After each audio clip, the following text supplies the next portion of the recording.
Kaya naman naisipan ng aming team na gumawa ng inumin o juice na gawa sa stevia. At ito po ang aming unang dalawang flavors.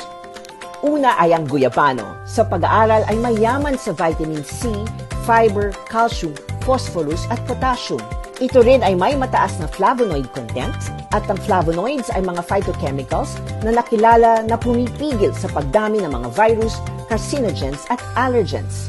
Ang ikalawang flavor natin ay malunggay na nasa ilang pag-aaral nakikita na ang dahon ng malunggay ay may 15 times more potassium kesa sa saging at 7 beses na mas madaming vitamin C kesa sa oranges.